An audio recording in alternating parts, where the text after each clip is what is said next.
ये चीज स्टार्ट करने से पहले मैं आपको क्लियर करना चाहूंगा कि हम ये थर्मोडायनेमिक्स पढ़ रहे हैं केमिस्ट्री के हिसाब से, ठीक है। फिजिक्स वाला भी हम पढ़ेंगे, लेकिन केमिस्ट्री में ज्यादा चीजें होती हैं, ज्यादा सिलेबस थोड़ा होता है। अगर हम फिजिक्स से कंपेयर करें तो Gibbs free energy, entropy, enthalpy वगैरह सारी चीजें आ जाती हैं। तो एक बार हमने केमिस्ट्री वाले थर्मोडायनेमिक्स को समझ लिया तो फिजिक्स वाला आसान हो जाएगा, क्योंकि उसमें ज्यादा फील आता है। इसमें भी आएगा, चिंता मत करिए। वर्क डन की बात करें, अगर हम वर्क डन बाई गैस या फिर ऑन बाई गैस की अगर हम बात करें, तो मान लेते हैं एक चैम्बर है, इसके अंदर इस तरीके से पिस्टन रखा हुआ है। पिस्टल नहीं, पिस्टन, ओके। यहां पर हमारे गैस पार्टिकल्स हैं। गैस पार्टिकल्स का कुछ प्रेशर होगा, गैस पार्टिकल्स कुछ फोर्स एक्सर्ट कर रहे होंगे, एफ हम उसे नाम दे देते हैं। ये कुछ फोर्स एक्सर्ट कर रहे होंगे इस पिस्टन के ऊपर। मैंने बोला ओके। जब ये इसके ऊपर फोर्स लगाएंगे तो ये कुछ डिस्प्लेसमेंट dx करेगा। मैंने बोला हाँ, कुछ ना कुछ डिस्प्लेसमेंट होगा dx। अगर मैं बोलूं वर्क डन बताइए तो आप बोलेंगे कि force into displacement is nothing but work done. हाँ या ना बोलिए, हाँ या ना बोलिए, बोलिए बोलिए बोलिए बोलिए। हाँ सर, बात तो सही है। मैंने कहा कि यार फोर्स अगर मुझे निकालना है, अगर मैंने कह दिया कि इसका जो एरिया है, इसका जो एरिया है उसे मैंने ए बोल दिया, इसका कुछ एरिया होगा, क्षेत्रफल होगा, उसको मैंने ए बोल दिया, तो force is nothing but pressure of gas into area into dx। बोलिए हाँ या ना। अब मैंने कहा कि इसको आप ध्यान से देखिए, जितना ये डिस्टेंस मूव किया और जितना ये एरिया है, length into area is nothing but, length मतलब मान लीजिए मीटर, एरिया मतलब मीटर स्क्वायर, आप देखेंगे ये मीटर क्यूब हो जाएगा। एग्जांपल है, मतलब आप बोलेंगे कि ये एरिया इनटू dx आपका बेसिकली क्या हो गया, dv हो गया, वॉल्यूम हो गया। बोलिए हाँ या ना। क्लियर हुई ये चीज, हाँ या ना। एरिया इंटू dx आपका कहीं ना कहीं dv हो गया, छोटा सा वॉल्यूम हो गया, एंड यही है हमारा छोटा सा वर्क डन। यही है, कुछ और नहीं, छोटा सा वर्क डन, ठीक है। अब अगर हमें टोटल वर्क डन चाहिए तो बेसिकली हम क्या करते हैं, इंटीग्रेशन कर देते हैं pdv का। इंटीग्रेशन क्यों किया आपने अब तक पढ़ लिया हो गया भाई साहब, अब फरवरी का महीना आने वाला है। इंटीग्रेशन मतलब होता है समेशन। समेशन मतलब जोड़ना, मतलब हम छोटे छोटे छोटे छोटे वॉल्यूम को करते करते जोड़ेंगे और टोटल वर्क डन हम निकाल लेंगे। ये होता है फॉर्मूला वर्क डन का, ये होता है फॉर्मूला वर्क डन का, ठीक है सर। समझ में हमें चीजें आ रही हैं, हमें चीजें समझ में आ रही हैं। बात करते हैं इंटरनल एनर्जी की, बात करते हैं इंटरनल एनर्जी की। इंटरनल एनर्जी को हम डिनोट करते हैं यू से। किससे? यू से, ठीक है। इंटरनल एनर्जी बेसिकली क्या होता है, किसी गैस के अंदर जितनी भी एनर्जीज होती हैं, सारी एनर्जी का समेशन इज इंटरनल एनर्जी। किसी गैस के अंदर जितनी भी एनर्जी होंगी, बेसिकली गैस के अंदर दो प्रकार की एनर्जी होती है, काइनेटिक एनर्जी और पोटेंशियल एनर्जी। किसी भी गैस के अंदर दो प्रकार की एनर्जी होती है, काइनेटिक एनर्जी और पोटेंशियल एनर्जी, आप सब जानते हैं। हमने कहा कि हम बात कर रहे हैं आइडियल गैस के बारे में, अभी के लिए हम बात कर रहे हैं आइडियल गैस के बारे में। तो आइडियल गैस के लिए पोटेंशियल एनर्जी हमारा जीरो होता है, क्योंकि force is equals to minus of D U by D X होता है, तो फोर्स ही जीरो होता है, इसीलिए हमारा इंटरनल एनर्जी जीरो होता है। ये फिजिक्स की चीजें हैं, नहीं समझ में आया फेंकिए इसे। भैया ये फोर्स क्या है? एक और चीज मैं स्टार्ट करने से पहले बोलना चाहूंगा कि आइडियल गैसेस के अंदर आपने ये जरूर पढ़ा होगा कि हर एक पार्टिकल जो है एक दूसरे से फोर्स ऑफ अट्रैक्शन लगाता है, लेकिन आइडियल गैस ऐसे होते हैं जो जिनका एक दूसरे से कोई लगाव नहीं होता, कोई भी फोर्स ऑफ इंटरैक्शन, कोई भी फोर्स ऑफ अट्रैक्शन नहीं होता, कोई इंटरमॉलिक्यूलर फोर्स नहीं होता, इसीलिए ये फोर्स जीरो, इसलिए हमारा पोटेंशियल जीरो। ये भूल जाइए आप, बस ये याद रखिए आइडियल गैस के लिए पोटेंशियल जीरो होता है, मतलब जो भी इंटरनल एनर्जी होगा वो काइनेटिक एनर्जी ही होगा। अब काइनेटिक एनर्जी अलग अलग प्रकार के होते हैं। काइनेटिक एनर्जी देखिए, आपका ट्रांजिशनल हो सकता है, ट्रांजिशनल काइनेटिक एनर्जी, आपका रोटेशनल काइनेटिक एनर्जी होता है, आपका वाइब्रेशनल काइनेटिक एनर्जी हो सकता है, और इंटरनल एनर्जी और कुछ नहीं, इनका समेशन ही होता है, और कुछ नहीं, इनका समेशन ही होता है। लेकिन जिसने बस इतने तक की बात सुनी वो क्वेश्चन गलत करके आ जाएगा, क्योंकि एक और एनर्जी होती है, वो होता है न्यूक्लियर एनर्जी, वो होता है न्यूक्लियर एनर्जी। और एक बार जेईई मेन में ये सवाल आया है, पूछा गया था कि इनमें से बताइए कौन सा इंटरनल एनर्जी का फॉर्म है। उसमें न्यूक्लियर एनर्जी के साथ ये सारी चीजें थी और एक ग्रेविटेशनल एनर्जी के साथ ये सारी चीजें थी। लोगों ने ग्रेविटेशनल एनर्जी को टिक किया, नेगेटिव में मार्किंग आ गई। लेकिन जिसने ये समझा कि भैया न्यूक्लियर एनर्जी भी इंटरनल एनर्जी होगी, क्योंकि गैस के अंदर न्यूक्लियस होंगे, वो भी कुछ एनर्जी लगाए, वो होगा भैया इंटरनल एनर्जी। बस इसे याद रखिए, ज्यादा फील मत करिए, इसे केमिस्ट्री है, ठीक है। फिजिक्स में हम आपको फील करवाते। तो ये इंटरनल एनर्जी की हमारी सारी बातें आ गई। अब इंपॉर्टेंट चीजों के बारे में बात करते हैं जो बहुत इंपॉर्टेंट है। इसको आपने अगर समझ लिया तो मान लीजिए काफी सारी समस्याएं क्वेश्चन करने के टाइम नहीं आएंगी। वो क्या है? वो है साइन कन्वेक्शन। वो क्या है? वो है sign convention. Sign convention, sign convention मतलब ये होगा कि कुछ चीज़ों के बारे में हम डिस्कस कर दें। इंटरनल एनर्जी मैं थोड़ा सा आपको बता देता हूँ। इंटरनल एनर्जी का फॉर्मूला होता है NCV delta T. Internal energy का फॉर्मूला होता है NCV डेल्टा टी। कहाँ से ये फॉर्मूला आया? कहाँ से ये फॉर्मूला आया? उसके लिए मैं अभी ला सकता हूँ, लेकिन बस अभी के लिए मान के चलिए इसका फॉर्मूला होता है NCV डेल्टा टी। कहाँ से आया जब हम डिस्कस करेंगे मैं आपको बता दूंगा, क्या दिक्कत है। फिजिक्स में काइनेटिक थ्योरी ऑफ गैसेस में हम अच्छे से समझते हैं कि इसका फॉर्मूला NCV डेल्टा टी कहां से आया, तो इसे फिजिक्स में ही छोड़ते हैं अभी के लिए। बाद में जरूरत पड़ेगी दोस्तों मैं बताऊंगा कहां से फॉर्मूला, अभी के लिए बस ध्यान रखिए इंटरनल एनर्जी का फॉर्मूला ये होता है। मैंने कहा कि यार ये चीज तो कांस्टेंट है, CV मतलब होता है स्पेसिफिक मोलर हीट, इसके बारे में हम बात करेंगे, स्पेसिफिक हीट कैपेसिटी के बारे में बात करेंगे। बस अभी के लिए CV जो है वो एक कांस्टेंट ही होता है, किसी पर्टिकुलर गैस के लिए कांस्टेंट ही होगा। ये बदलने वाली चीज है, ये बदलने वाली चीज है। मतलब जो आपका इंटरनल एनर्जी है वो केवल और केवल टेम्परेचर पर डिपेंड कर रहा है। क्या मैं ये कह सकता हूं? नहीं बोला हाँ। मतलब अगर आपका टेम्परेचर इंक्रीज करेगा तो इंटरनल एनर्जी पॉजिटिव होगा, अगर आपका टेम्परेचर डिक्रीज करेगा तो इंटरनल एनर्जी आपका नेगेटिव होगा। 100 बात की एक बात, इसे आप किसी तरीके से अपने खून में बसा लीजिए। इंटरनल एनर्जी केवल और केवल टेम्परेचर का फंक्शन होता है। इसे हम कैसे फील करें नहीं समझ में आ रहा। मैंने कहा इंटरनल एनर्जी बराबर क्या हुआ? काइनेटिक एनर्जी ही तो हुआ, क्योंकि पोटेंशियल एनर्जी तो जीरो हो गया। अब मैंने काइनेटिक एनर्जी का अगर आपने फॉर्मूला पढ़ा हो तो 3/2 kBT होता है। 3/2 kBT होता है। 3/2 kBT होता है। यह है काइनेटिक एनर्जी का एक और फॉर्मूला।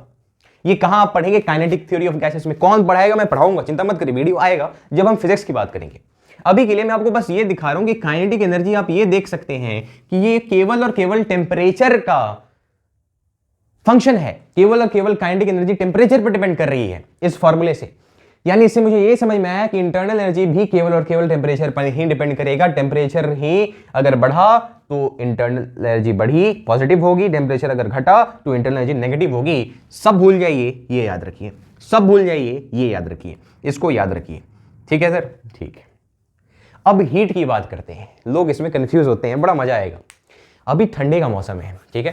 क्या है? ठंडे का मौसम। थोड़ा सा फील करिएगा। अभी हम हीट की बात करने वाले हैं कि हीट कब पॉजिटिव होता है, हीट कब नेगेटिव होता है। समझने का तो आप कैसे भी समझ जाएंगे, लेकिन थोड़ा सा फील किया जाए, मजा लिया जाए। ठंडे का जब मौसम होता है तो आप अभी वीडियो रजाई के अंदर एकदम छिप के देख रहे होंगे, बढ़िया से एकदम कंफर्ट जोन में, एकदम हल्का हल्का हीटर चला रहे हैं, मजा आ रहा है।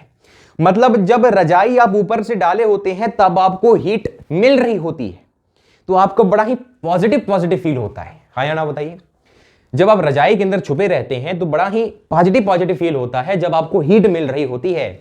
यानी कि जब आपको हीट मिलेगा तब आपको पॉजिटिव फील होगा। लेकिन जैसे ही रजाई किसी ने छीन लिया, जैसे ही रजाई किसी ने हटा लिया, हीट निकल गया, बड़ा ही नेगेटिव फील हो रहा है जी, बहुत नेगेटिव फील होगा। यानी हीट अगर आपका रिलीज हो गया तो वो नेगेटिव हो जाएगा जी। हीट अगर आ रहा है यानी वो पॉजिटिव होगा। समझ गए? हाँ। ये जो चीज है वो फिजिक्स में भी लागू है, केमिस्ट्री में भी लागू है। यानी इफ हीट इज रिलीज्ड, अगर हीट रिलीज्ड हो गया तो आपका जो डेल्टा क्यू हो जाएगा वो नेगेटिव हो जाएगा। हीट को हम क्यू से डिनोट करते हैं। हीट के बारे में बहुत सारी चीजें अभी हम डिस्कस करेंगे, चिंता मत करिए। और बस अभी हम साइन की बात करें। अगर हीट इज गेन्ड की बात आ रही है, हीट इज टेकन की बात आ रही है, तो डेल्टा क्यू आपका पॉजिटिव होगा। रजाई में हमें बड़ा ही पॉजिटिव फील होता है, हीट मिल रहा होता है। रजाई किसी ने छीन लिया तो बड़ा ही नेगेटिव फील होगा। बस ये सिंपल सी आपको बात याद रखनी है। मैंने बोला ओके, मैंने बोला ओके। ओ ये लिख लिया होगा आपने, ठीक है? इसको आप ध्यान रखिएगा। अब वर्क डन पे आते हैं जहां पर आपको कंफ्यूजन शुरू होता है। वर्क डन पे आते हैं जहां पर आपको कंफ्यूजन शुरू होता है। उसको भी समझाने का बड़ा ही मजेदार एक तरीका है। कौन सा? वर्क डन की बात करते हैं। मान लेते हैं कि ये हमारा एक कंटेनर है और यहां पर हमने पिस्टन रखा हुआ है, ठीक है? इसके अंदर गैस के पार्टिकल्स हैं। एक चीज मैं अगर कहूंगा इसे आप दिमाग में डाल लेंगे केमिस्ट्री के लिए, फिजिक्स के लिए नहीं, केमिस्ट्री के लिए, तो आप कहीं भी मार नहीं खाएंगे साइन कन्वेंशन में, ठीक? वो बात ये है कि आपको ऐसा लगता है कि आप दुनिया में जो भी काम कर रहे हैं वो दुनिया के हित के लिए है, पॉजिटिव है। आपको ऐसा लगता है कि आप जो भी कुछ करेंगे वो हरदम पॉजिटिव ही होगा, कभी नेगेटिव उसका नहीं आएगा। लेकिन आपकी किस्मत इतनी खराब है कि आप जो भी काम करेंगे उसका रिजल्ट जो आएगा वो नेगेटिव होगा। क्या ये आप समझ सकते हैं? ऐसा बात है नहीं, समझाने के लिए मैं बोल रहा हूं। आप दुनिया में जो भी काम करेंगे वो पॉजिटिव होगा, आपको ऐसा लगेगा, लेकिन जो रिजल्ट आपको दुनिया फेंक के मारेगी वो नेगेटिव में ही आएगा। आप पढ़ेंगे खूब लगा के कि पॉजिटिव पॉजिटिव, लेकिन रिजल्ट हरदम नेगेटिव नेगेटिव। हां, यानी work done on the system, यानी आपने काम किया, इस पिस्टन को लेकर हमने कंप्रेस किया, इस पिस्टन को लेकर हमने दबाया, हमने काम किया। हम हरदम पॉजिटिव काम करते हैं, केमिस्ट्री के लिए बोल रहा हूं। और वहीं वर्क डन बाय सिस्टम, अगर सिस्टम ने काम कर दिया, भैया दुनिया हमें जो भी देगी हरदम नेगेटिव देगी भाई। दुनिया से जो भी रिजल्ट मिलेगा हरदम हमें नेगेटिव मिलेगा। इसी को आप ऐसे समझ सकते हैं, इसको मैंने हीट दिया, मान लीजिए हीट दिया, तो ये मैंने हीट दिया तो मेरा हीट दिया हरदम पॉजिटिव हो जाएगा। अगर मैंने इसे कंप्रेस किया तो यहां से हीट निकलेगा तो ये हरदम नेगेटिव होगा, क्योंकि मैंने हीट नहीं लगाया, मैंने बस वर्क किया, मेरा वर्क पॉजिटिव, जो निकला रिजल्ट वो नेगेटिव। ठीक है, लोगों को इसमें फील नहीं आता है। अब मैं वो भी आपको बताता हूं। आपने होली वाली अगर पिचकारी देखी हो तो आप जब पिचकारी को लेकर एक ही बार में सडनली गैस को खींचते हैं, आप वो अरे क्या होता है ये ऐसे करके आप ऐसे खींच देते हैं ना, तो गैस उसके अंदर आ जाता है। अब उसके बाद अगर आप देखेंगे सरफेस को छुएंगे तो उतना कुछ नहीं होता, लेकिन अगर एक ही बार में लेके सडनली आप उसे कंप्रेस करते हैं, सडनली पानी को मारते हैं या फिर हवा को ही लेके मारते हैं, तो आगे आप छू के देखेंगे तो वो गर्म होता है, मतलब अगर आप सडनली कोई काम कर रहे हैं तो जो गैस है वो गर्म हो जाती है। आपने इसके ऊपर फोर्स लगाया तो हीट निकलता है, गैस गर्म हो जाती है। ठीक है, कंप्रेशन में गैस गर्म हो जाती है, इसके बारे में हम बात करेंगे। मैं सारी चीजें आपको एक एक बार बता रहा हूं ताकि आगे जाके जब इसे समझें तो कोई झटका ना लगे आपको सारी चीजें पता है, बस देखने की देर होती है। ठीक है, तो ये हमने देख लिया। अब बात करते हैं फर्स्ट लॉ ऑफ थर्मोडायनेमिक्स की। एज सच बहुत ही सिंपल सा लॉ है, केमिस्ट्री में थोड़ा सा साइन के चलते अटपटांग लगता है, लेकिन हाँ पूरा प्रयास करेंगे केमिस्ट्री से आपको प्रेम हो। ठीक है, बात करते हैं फर्स्ट लॉ ऑफ थर्मोडायनेमिक्स की। जीरोथ लॉ भी कहीं ना कहीं पढ़ ही लेंगे, कुछ है नहीं वो, फिर भी फर्स्ट लॉ ऑफ थर्मोडायनेमिक्स, चिंता मत करिए, सारे लॉ पढ़ाए जाएंगे, तीसरे लॉ तक पढ़ाया जाएगा। फर्स्ट लॉ ऑफ थर्मोडायनेमिक्स क्या कहता है? ये बेसिकली बेस्ड होता है एनर्जी कंजर्वेशन के ऊपर, बेस्ड है। एनर्जी कंजर्वेशन मतलब क्या हुआ सर? इसका मतलब ये हुआ, आप ध्यान दीजिएगा, इसका मतलब ये हुआ, आप ध्यान दीजिएगा कुछ इस प्रकार से। ठीक है, ठीक है। मैंने क्या किया कि यहां से लेके यहां तक जो है ये इंसुलेटेड हो गया। ठीक है, मतलब हीट आ जा नहीं सकता, यहां से हीट जा सकता है, इसके अंदर गैस के पार्टिकल हैं, बहुत सारे पार्टिकल हैं भाई। यहां से मैंने इसे हीट दिया, ठीक, हीट दिया। यहां पर गैस को जब हीट मिलेगा तब गैस को लगेगा अरे भैया कुछ ना कुछ गर्म हो रहा है, अब वो कूदना शुरू करेगा, भैया अब गर्मी में क्या करते हैं, कूदते हैं, गैस एकदम गर्मी में हमने डाल दिया, हीट डाल रहे हैं, ले भाई। अब गैस कूदना शुरू हुआ तो गैस सबसे पहले क्या करता है, अब सिंपली ऐसे समझ सकते हैं, गैस सबसे पहले क्या करता है कि आप जो उसे हीट देते हैं, heat is a form of energy, याद रखना। तो एनर्जी जब देते हैं तो वो कुछ अपने अंदर कुछ एनर्जी वो स्टोर करता है, कुछ एनर्जी वो अपने अंदर स्टोर करता है, और उसी को हम इंटरनल एनर्जी बोल देते हैं। भैया आपने गैस को एनर्जी दी तो वो कुछ स्टोर करेगा और फिर वो भागना शुरू कर देगा जान लगा के। अब वो दूर भागना चाहता है, गर्मी हो रही है भाई, गर्मी से भागना है। अब वो देखेगा कि अरे चचा यहां पर तो पिस्टन है, तो गैस पार्टिकल्स इसको फोर्स लगाना शुरू करेंगे, इस पर फोर्स लगाना शुरू करेंगे। समझ में आ रही बात?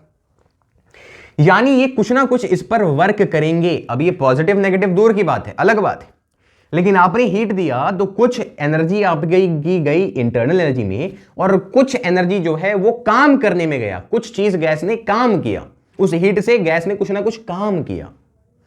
काम करना मतलब ये इस पे फोर्स लगाएगा तो ये मूव कर जाएगा, ठीक, पिस्टन मूव करेगा, थोड़ा सा प्रेशर, वो अलग बात है। बेसिकली फर्स्ट लॉ यही है कि जो हम हीट दे रहे हैं वो कुछ ना कुछ इंटरनल एनर्जी में जाता है और कुछ ना कुछ वर्क डन में जाता है, कुछ ना कुछ वर्क डन में जाता है। यहां पर हमारा दिल कहता है कि यहां पर लगा दीजिए पॉजिटिव, क्योंकि हमने जो हीट दिया वो इंटरनल एनर्जी और वर्क डन में गया, पॉजिटिव। लेकिन फिर केमिस्ट्री कहता है कि दिमाग लगाना चाहिए आपको कभी कभी। हमने कहा कि ये काम मैंने किया क्या, ये काम मैंने किया क्या? मैंने बोला नहीं, ये तो काम गैस ने किया। It is actually work done by gas या फिर बाई सिस्टम। मैंने क्या काम किया है? ये काम किया है, दिस इज माई वर्क। मेरा काम क्या है भैया? मैंने हीट दिया, ये पॉजिटिव हो सकता है, लेकिन मुझे जो मिला वर्क डन वो तो नेगेटिव होगा, यानी वर्क डन यहां पर मेरा नेगेटिव आता है, वर्क डन मेरा नेगेटिव आता है। यहीं से जो मैंने पिछले वर्क डन का आपको फॉर्मूला बताया था वो भी ध्यान दे दीजिए। वर्क डन जो है वो पी डीवी नहीं होता, वो माइनस ऑफ पी डीवी होता है, वो माइनस ऑफ पी डीवी होता है। ये फॉर्मूला जो है बहुत अटपटांग लगेगा आपको, गुस्सा आएगा कैसे कैसे ऐसे कैसे कैसे कैसे, लेकिन फिर भी ऐसे ही ऐसे। केमिस्ट्री में थोड़ा सा उलझन है, हम कहते हैं कि जाइए केस करिए, क्यों ऐसा फॉर्मूला दिया, मुझे भी नहीं पसंद है यार, पीडीवी करो यहां पर पॉजिटिव करो, लेकिन क्या ही कर सकते हैं, ठीक है। केमिस्ट्री में बात यह है कि हम ऑब्जर्वर बाहर से बनते हैं। फिजिक्स में क्या करते हैं कि हम गैस के अंदर यहां पर जाके बैठ जाते हैं, यहां पर हम बैठ जाते हैं, हम देखें भैया कि फोर्स हमने लगाया, डिस्प्लेसमेंट भी इस डायरेक्शन में हो गया तो वर्क भी मेरा पॉजिटिव है। लेकिन केमिस्ट्री में हम बाहर से देख रहे हैं चीजों को, तो हमने बोला भैया हीट मैंने काम दिया तो पॉजिटिव, वो खुद पर खुद आ रहा है तो वो मैंने काम नहीं किया, वो नेगेटिव होना चाहिए, वर्क डन मेरा नेगेटिव आ जाएगा। और यही मेरा फर्स्ट लॉ ऑफ थर्मोडायनेमिक्स है। बस बस बस बस बस कुछ नहीं है, और ज्यादा सोचना ही नहीं भाई, ज्यादा सोचना ही नहीं, यही है फर्स्ट लॉ ऑफ थर्मोडायनेमिक्स। मतलब जो मैं हीट दूंगा वो internal energy of work done में चला जाएगा, ये साइन तो है ही जो है, ठीक है ठीक है। वर्क डन बराबर माइनस ऑफ पीडीवी होता है, मैंने बोला ओके। थर्मो, ये केमिस्ट्री की बात है। अब ये डेल्टा लोगों को दिक्कत कर रहा है तो आप ऐसे भी लिख सकते हैं, देखिए, ठीक है, कोई दिक्कत की बात नहीं।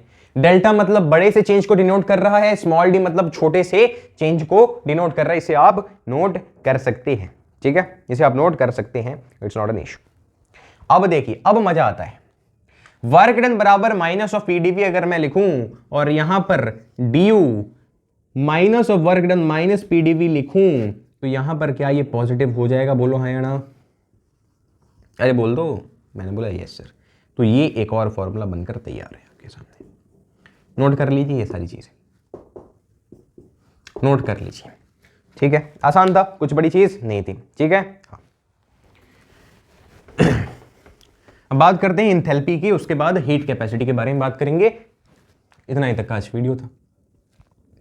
फिर से एक बार लिखते हैं कि du is equals to, sorry, जो हम हीट दे रहे हैं वो बेसिकली इंटरनल एनर्जी और पीडीवी, इंटरनल एनर्जी और वर्क डन में जा रहा है। ये चीज पहली चीज, वर्क डन बराबर माइनस ऑफ पीडीवी, दूसरी चीज। अब बात करते हैं इंथैल्पी की। इंथैल्पी क्या है? इंथैल्पी लोग तो ये रट लेते हैं कि इंथैल्पी को H से डिनोट करते हैं, ये U प्लस के PV है। लेकिन मैं आपको बताऊंगा ये है क्या, ये है, लेकिन ये समझ में आ रहा है क्या क्या है? आप बताइए, एक्सप्लेन करिए, नहीं समझ में आएगा, मैं बताता हूं। इंथैल्पी बेसिकली हीट है, इंथैल्पी बेसिकली हीट है। तो इंथैल्पी क्यों नाम दिया? हीट से ही काम चल रहा था। अरे समझाते हैं, रुकिए तो, अरे थांबा। एक बात याद रखिएगा कि ये जो इंटरनल एनर्जी है ये हमारा स्टेट फंक्शन है, मैंने बोला था, स्टेट फंक्शन है, मैंने बोला हाँ। प्रेशर क्या है और वॉल्यूम क्या है बताइए? स्टेट फंक्शन ही तो है। प्रेशर और वॉल्यूम क्या है? स्टेट फंक्शन ही तो है, बोलो हाँ या ना? हाँ सर, प्रेशर वॉल्यूम तो स्टेट फंक्शन ही है, प्रेशर वॉल्यूम तो स्टेट फंक्शन ही है, मैंने बोला यस। तो ये क्या होगा? स्टेट फंक्शन ही होगा। Enthalpy is also a state function, enthalpy is also a state function. अब एक चीज आपको याद रखना है, ध्यान रखना है कि हम कभी भी फिजिक्स में एग्जैक्ट इंथैल्पी नहीं निकालेंगे। हम फिजिक्स में बोल रहा हूं, हर केमिस्ट्री में कभी भी एग्जैक्ट इंथैल्पी नहीं निकालते, हम हरदम चेंज निकालते हैं। हम हरदम चेंज निकालते हैं। मतलब एग्जैक्ट कब निकालेंगे हम, आपको मैं बताऊंगा एग्जैक्ट हम कब निकालेंगे, ये हम पढ़ेंगे इंजीनियरिंग में 3rd सेमेस्टर में, ठीक है। DH DU और इसको भी हमें चेंज में लाना होता है, ठीक। अभी मैं आपको बताता हूं कि इंथैल्पी ये क्या है, इसको हम आगे ले जाएंगे। अभी यहां पर समझिए कि इंथैल्पी हीट क्यों कह रहा हूं मैंने आपको बताया था कि dq is equals to du plus के pdv। अब हम बात कर रहे हैं कि इंथैल्पी बेसिकली है क्या। इसको दो तरीके से मैं सिद्ध करूंगा। एक अपना तरीका, सिंपल सा फॉर्मूला, हमने बोला H is equals to U plus PV. मैंने बोला हाँ।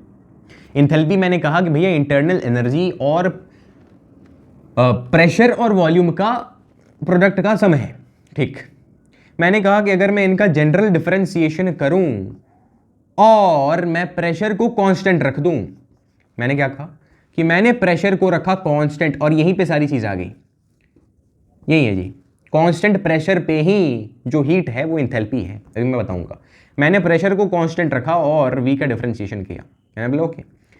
मैंने बोला कि क्या मैं du को लिख सकता हूं dq प्लस के w। बोली हाँ जाना।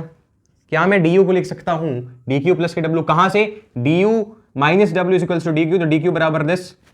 मैंने इसको यहां पर पुट किया तो dq प्लस के w प्लस के pdv। मैंने कहा कि यार dq तो ठीक है, लेकिन क्या मैं w को लिख सकता हूं माइनस ऑफ pdv और प्लस के pdv। तो क्या dh is equals to dq नहीं हो गया। मतलब कांस्टेंट प्रेशर पे जो इंथैल्पी है वो बेसिकली हीट है, या फिर कांस्टेंट प्रेशर पे जो हीट है वो बेसिकली इंथैल्पी है। ऐसे सिद्ध करिए इसे। मैंने कहा कि dh is equals to du, general differentiation कर रहे हैं, p को छोड़ दिया dv डिफरेंशिएट प्लस v को छोड़ दिया dp डिफरेंशिएट। मैं बोला yes okay no problem, not problem. फिर मैंने कहा कि अब मान लीजिए प्रेशर को मैंने कांस्टेंट रखा, तो कांस्टेंट प्रेशर रखा तो dp मेरा जीरो हो जाएगा, क्योंकि differentiation of a constant is zero. तो dh is equals to du plus pdv।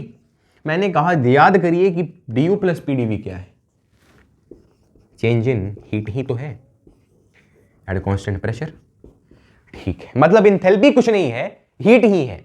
Enthalpy heat ही है, बस कांस्टेंट प्रेशर पे बात कर रहे हैं, बस अलग से हमने नाम दे दिया। चीजों को आसान करने के लिए याद ये रखना है मेन। ये सारी चीजें प्रूफ करने के लिए मैं ज्यादा इंप्रूव इसलिए करता हूं ताकि आपको क्लियर रहे, हर तरीके से सारी चीजें क्लियर रहनी चाहिए, ठीक है ओके। अब बात करते हैं हीट कैपेसिटी की। बड़ा मजा आने वाला है हीट में, पूरे हीट के बारे में हम डिस्कस करेंगे। सारी जो आपकी चिंताएं हैं सब कुछ खत्म। थोड़ा सा फिजिक्स में भी घुस के हम थोड़ा सा चीजों को क्लियर करेंगे हीट में, ठीक है। फिजिक्स में भी हम क्लियर करेंगे, ठीक। अब ध्यान दीजिए, हीट के बारे में अब डिस्कस करते हैं। हीट कैपेसिटी, हीट के बारे में पूरा डिस्कस तो थर्मल प्रॉपर्टीज ऑफ मैटर में ज्यादा चले जाएंगे, उसमें नहीं आएंगे। हीट कैपेसिटी पे देखिए, अगर मैं आपसे पूछूं कि हीट कैपेसिटी क्या है, अगर मैं आपसे पूछूं कि हीट कैपेसिटी क्या है, आप क्या बोलेंगे बताइए।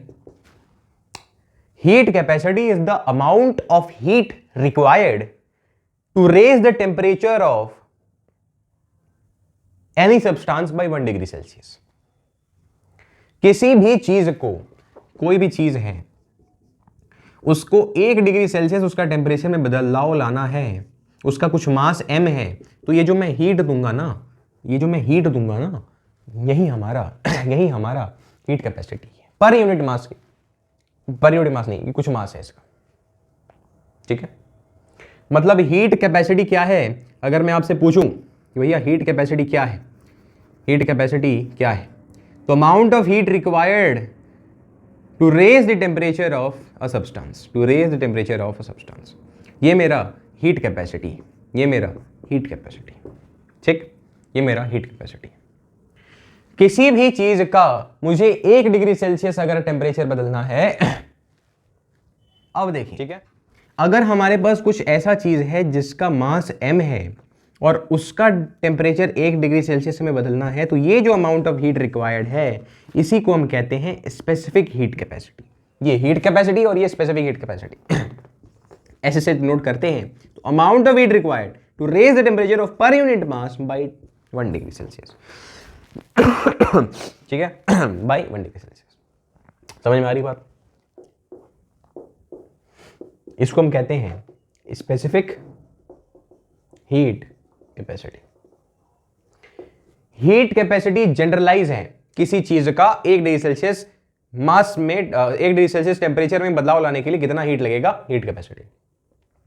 लेकिन किसी चीज के पर यूनिट मास की बात आ रही, 1 kg की बात आ गई, 1 ग्राम की बात आ गई, वो आ जाएगा स्पेसिफिक। स्पेसिफिक हमने कर दिया, मास को स्पेसिफिक हमने कर दिया। ठीक, मैंने बोला ओके सर, कोई चिंता की बात हमें नहीं आई। ठीक, अब ध्यान देना, एक होता है मोलर स्पेसिफिक हीट कैपेसिटी।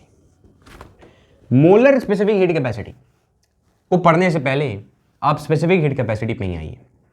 मैंने क्या कहा, specific heat capacity is the amount of heat required to change temperature of per unit mass by 1 degree Celsius. अब बात करते हैं सीपीसीवी की। अब ये जो सीपीसीवी है वो अलग है जो आपने पढ़ा था, और इस पे क्वेश्चन आया हुआ है 2016 में, इसलिए मैं आपको बता रहा हूं 2000 में इनका सवाल है, ज्यादा लोग इसे नहीं कवर करते हैं।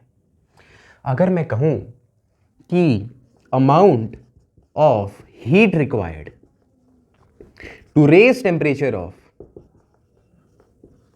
1 degree Celsius per unit mass by at constant pressure, तो आप क्या कहेंगे, तो आप सीपी कहते हैं। मतलब ये भी वही चीज है कि amount of heat required to raise the temperature of per unit mass by 1 degree Celsius, लेकिन चीज जो इसे अलग करती है वो ये है कि कांस्टेंट प्रेशर पे सारी चीजें होती हैं। और ये जो चीज है वो भी amount of heat required to raise the temperature of per unit mass by 1 degree Celsius at constant volume की बात है, एट कांस्टेंट वॉल्यूम की बात है। ओके ओके, समझ में आ रहा है हमें। बात किया जाए मोलर स्पेसिफिक हीट कैपेसिटी की।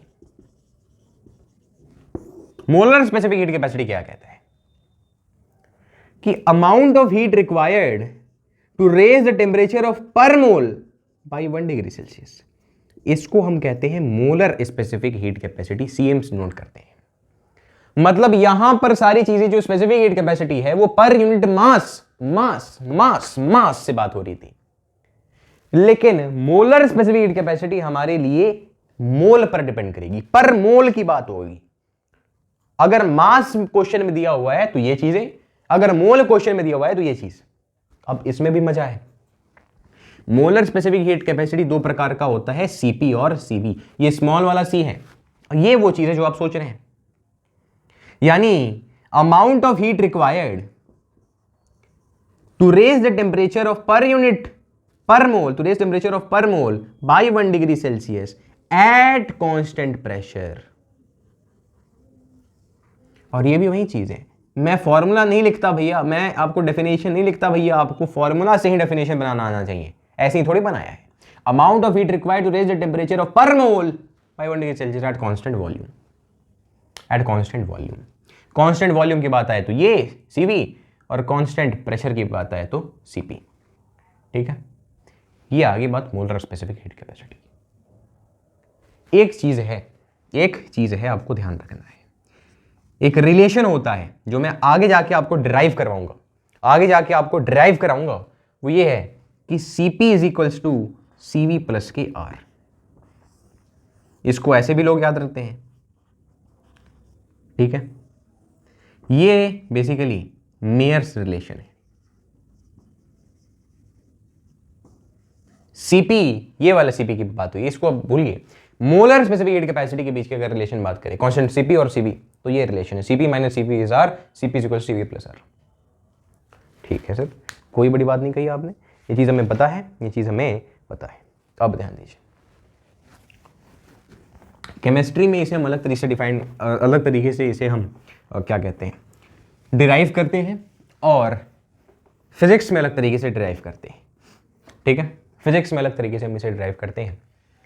मैंने कहा यार Cp इज इक्वल्स टू क्या हुआ, amount of heat required to raise the temperature of per mole by 1 degree Celsius at constant pressure की बात हो रही है, और Cv एट कांस्टेंट वॉल्यूम की बात हो रही है। कोई बड़ी बात नहीं कही आपने। ये चीज़ हमारे कांस्टेंट प्रेशर के लिए डिफाइंड है, ये चीज़ हमारे कांस्टेंट वॉल्यूम के लिए डिफाइंड है।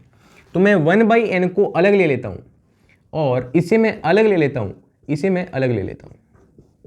अब मैं आपको कहूँगा कि थोड़ा सा याद करिए वो ज़माना कि ये क्या होता है, क्या ये होता है।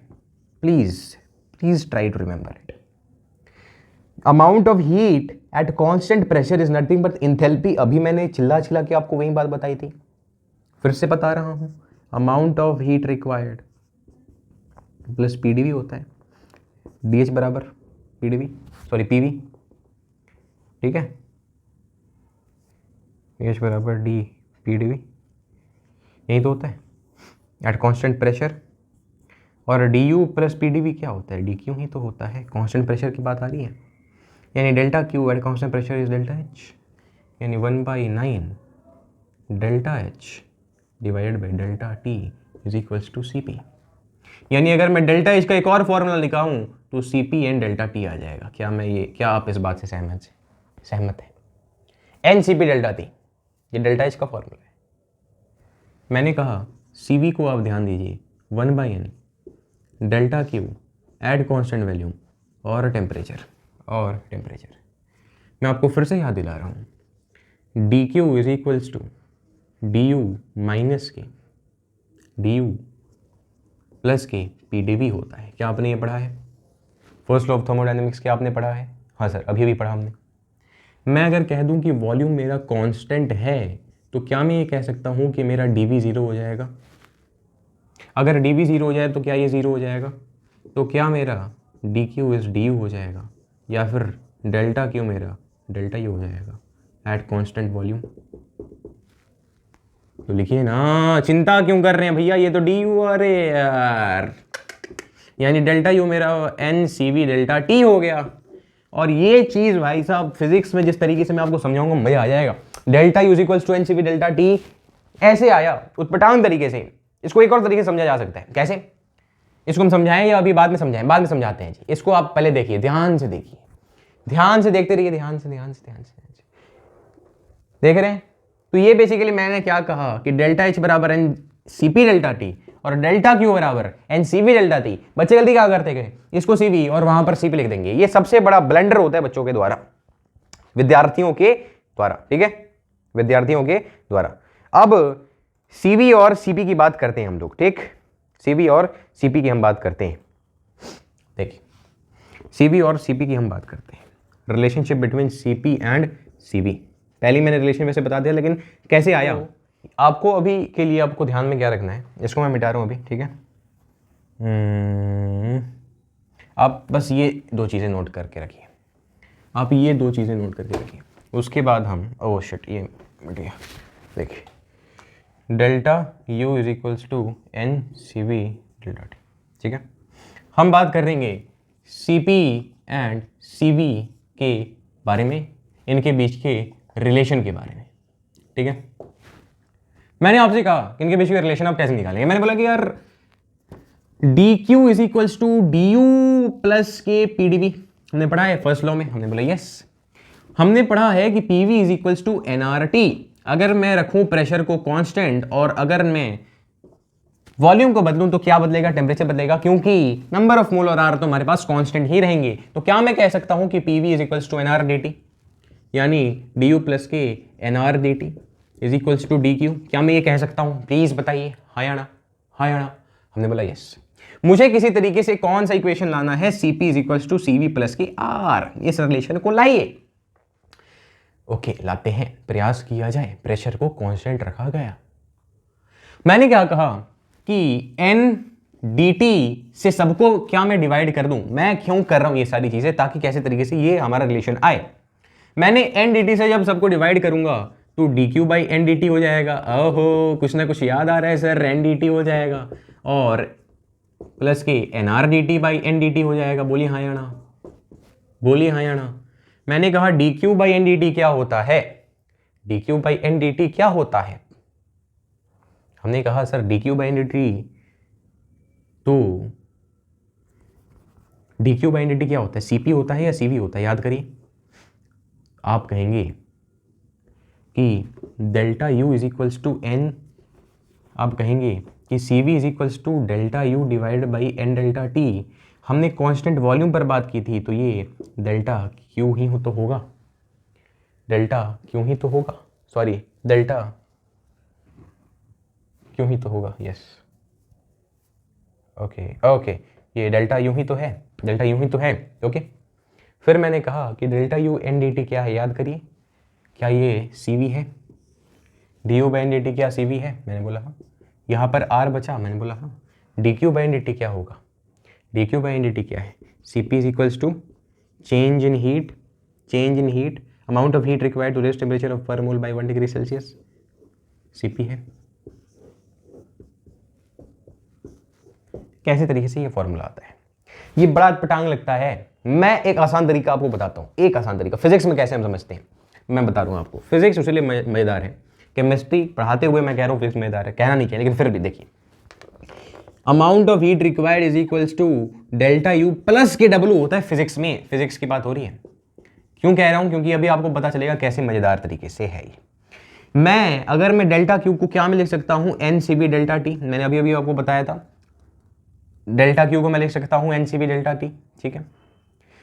डेल्टा यू को मैं लिख सकता हूँ sorry N C B delta T, और डेल्टा यू को मैं लिख सकता हूँ N C B delta T, क्या मैं लिख सकता हूँ, प्लस के वर्क डन है, वर्क डन को मैं लिख सकता हूँ एन आर डेल्टा टी। ये कैसे मैं लिख रहा हूँ, प्रेशर कांस्टेंट है मेरे पास, तो PDV work done is equals to PDV होता है, फिजिक्स की बात आ रही है, तो पीडीवी को मैं लिख सकता हूँ NR delta T, NR delta T, हाँ या ना। मैंने कहा N delta T N delta T N delta T को हटाइए, C P is equals to C V plus की आर, ऐसे आता है फिजिक्स में, वन शॉट। नहीं बात करेंगे इसकी जी, चलिए इसको आप समझ गए होंगे अच्छे तरीके से, आगे बढ़ते हैं हम। तो आज के वीडियो में इतना काफी रहेगा। एक चीज और जाने से पहले मैं आपको बताना चाहूंगा, एक इंपॉर्टेंट चीज है मेयर्स रिलेशन में, इसको सब अलग अलग तरीके से बताते हैं, मैं दो तरीके से आपको समझाता हूं ये चीज, ठीक है। Cp is equals to C V plus के आर, ये फॉर्मूला हमने देखा। मेयर्स रिलेशन में एक चीज होता है कि Cp हरदम Cv से बड़ा होता है, मेयर रिलेशन में ये चीज होता है कि Cp is always greater than Cv। इस चीज को आप फॉर्मूले से भी देख सकते हैं कि Cp में हरदम Cv प्लस के R जुड़ रहा है, Cv में कुछ ना कुछ जुड़ेगा, R हमारा कांस्टेंट ही है 8.31, कुछ कांस्टेंट इसका वैल्यू आता है, मतलब Cv से तो ज़्यादा ही है, एक ये तरीका आराम से। लेकिन अब प्रो तरीके से अगर हम समझें तो अब ध्यान दीजिए, ये मान लेते हैं हमारे पास कंटेनर है, इसके अंदर नंबर ऑफ मोल कुछ मॉलिक्यूल्स हैं, और इसके अंदर हमने इसका वॉल्यूम कॉन्स्टेंटली फिक्स कर दिया, कुछ फिक्स कर दिया, ओके। इसका 1 डिग्री सेल्सियस हमें टेम्परेचर बदलना है, और हमारे पास एक और कंटेनर है जिसमें हमने वॉल्यूम फिक्स नहीं किया, इसमें हमने टेम्परेचर को फिक्स कर दिया, नंबर ऑफ मोल है 1 डिग्री सेल्सियस बदलना है, लेकिन प्रेशर को हमने फिक्स कर दिया, प्रेशर हमारा नहीं बढ़ सकता, हमने इसे यहां से हीट दिया और हमने यहां से भी हीट दिया। क्या आप ये बता सकते हैं कि मुझे इसमें ज़्यादा हीट देना होगा या इसमें ज़्यादा हीट देना होगा 1 डिग्री सेल्सियस बदलने के लिए, ये केस या ये केस? थोड़ा सा ध्यान से आप एनालाइज करिए इस चीज़ को। क्या आप ये बता सकते हैं कि मुझे इसमें ज़्यादा हीट देना होगा या इसमें ज़्यादा हीट देना होगा? क्या आप ये बता सकते हैं? मैं बता सकता हूँ, मुझे इसमें ज़्यादा हीट देना होगा, बशर्ते कि इसमें भी हीट देना होगा, सॉरी मुझे इसमें ज़्यादा हीट देना होगा और इसमें उतना हीट नहीं देना होगा 1 डिग्री सेल्सियस टेम्परेचर को बढ़ाने के लिए। क्यों? पूछना है क्यों? अरे भैया, इसमें जो आप हीट देंगे, इसमें आपका सारा का सारा जो हीट दे रहे हैं वो इंटरनल एनर्जी के फॉर्म में जा रहा है। आपने जो भी हीट दिया, सारा का सारा जो हीट है वो इंटरनल एनर्जी के फॉर्म में आ गया, इसने कोई काम नहीं किया, इसे गर्मी मिलती रही, इसे बढ़िया लगता रहा, लेकिन इसे काम करने का कोई मौका नहीं मिला। सारा इसने जो हीट लिया वो अपने इंटरनल एनर्जी में ले लिया, कुछ काम नहीं किया, कुछ वर्क डन नहीं किया। हमने पढ़ा, फॉर्मूला पढ़ा है पीडीवी, हमने वॉल्यूम कांस्टेंट रखा, इसीलिए डीवी हमारा 0 हो गया। लेकिन इसमें जो हम हीट देंगे ये कुछ हीट अपने इंटरनल एनर्जी में लेगा, लेकिन जैसे ही इंटरनल एनर्जी इसका बढ़ेगा, ये देखेगा कि अरे भैया भागने का जगह है, यहां पर भागने का जगह नहीं, यहां पर प्रेशर बढ़ता जाएगा, लेकिन यहां पर भागने का जगह है, तो गैस मॉलिक्यूल यहां पर काम करेंगे और इसे आगे धक्का दे देंगे प्रेशर को कांस्टेंट रखने के लिए, वॉल्यूम बदलेगा। इसीलिए ज्यादा हीट हमें देनी होगी, क्योंकि यहां पर वर्क डन भी हो रहा है, और इंटरनल एनर्जी में भी चीजें खर्ची हो रही हैं, ज्यादा हीट मुझे यहां पर देना पड़ेगा। और यही चीज जो मैंने आपको बताया था, यही सीपी होता है, amount of heat required to raise the temperature of per mole by 1 degree Celsius at constant pressure, मेरा सीपी है, उसीलिए मेरा सीपी ज्यादा होता है। ये चीज मैंने यहां से आपको क्लियर कर दी। इसे आप अपने शब्दों में लिखिए